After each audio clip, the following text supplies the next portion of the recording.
হিসাব রাখেন কে কে কোটা বিরোধী আন্দোলনে অংশগ্রহণ করে নাই। আজকে পুলিশ ছাত্রলীগ অ্যাকশনে যাওয়ার অনেক বেশি সম্ভাবনা আছে।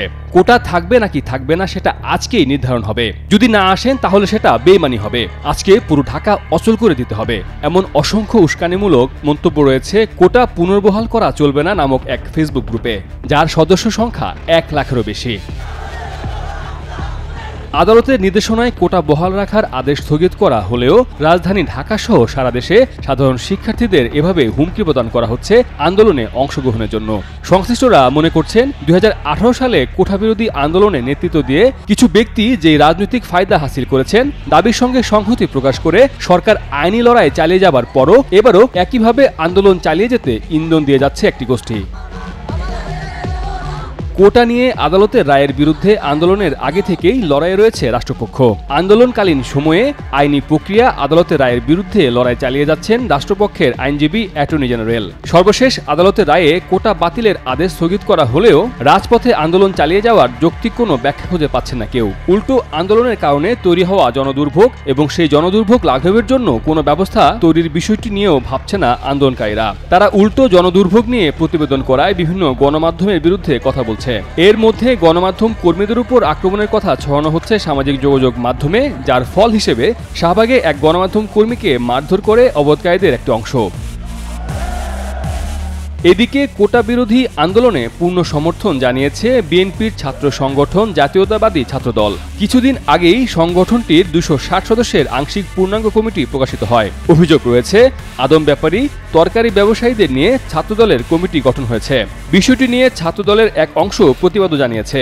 বিষয়টি নিয়ে অনেক শিক্ষার্থী প্রশ্ন তুলেছেন, যেখানে শিক্ষার্থী নেই তারা মেধাবীদের আন্দোলনের সঙ্গে একাত্মতা ঘোষণা করে কি আদায় করতে চাইছে। সাধারণ শিক্ষার্থীদের দাবিকে ভুল তথ্য দিয়ে রাজনৈতিক ইন্ধন যুক্ত করার চেষ্টা হিসেবে দেখছেন অনেকেই। এই আন্দোলনকে সমর্থন দিয়েছে জামাত শিবিরও। এদিকে সরকার শিক্ষার্থীদের দাবির প্রতি সম্মান দেখিয়ে আইনি লড়াই চালিয়ে যাচ্ছে। সরকারের বিভিন্ন মন্ত্রী, প্রধান বিচারপতি শুধু জনদুর্ভোগ না করে শিক্ষার্থীদের আদালতে যাওয়ার আহ্বান জানিয়েছেন। এক্ষেত্রে সাধারণ শিক্ষার্থীদের সহায়তা করার কথাও বলা হচ্ছে।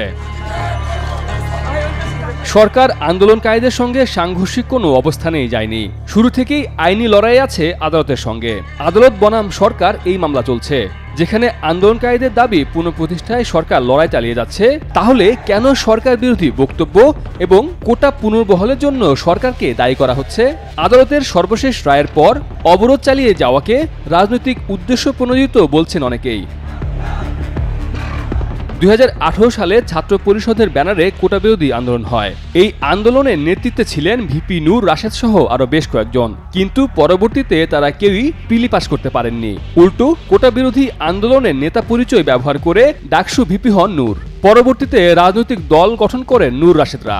সর্বশেষ তাদের ইসরায়েল সংযোগ এবং কোটি কোটি টাকা হাতিয়ে নেওয়ার বিষয়টিও কারো অজানা নয়। সংশ্লিষ্টরা বলছেন, শিক্ষার্থীদের এমন আন্দোলনকে অস্ত্র বানিয়ে এর আগেও নিজেদের স্বার্থ হাসিল করেছে একটি গোষ্ঠী। এই নিয়ে মেধাবী শিক্ষার্থীদের সতর্ক থাকতে হবে, যেন তারা দেশ বিরোধীদের অস্ত্রে পরিণত না হয়।